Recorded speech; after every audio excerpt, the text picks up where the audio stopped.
ને કશું જ કનેક્ટ નહીં કરી શકું. સિમ્પલ વસ્તુ. સિમ્પલી આખી બુક વાંચી જાઓ.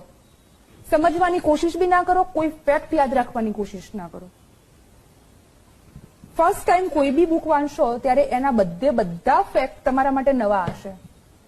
તમે આઈડેન્ટિફાય જ નહીં કરી શકો કે તમને કયું યાદ રહે છે અને કયું યાદ નથી રહેતું. તમારા માટે બધું જ ઇમ્પોર્ટન્ટ હશે અને હું એમાંથી તમને નોટ્સ બનાવવાનું કહીશ તો તમે રીરાઇટ જ કરશો. બરાબર?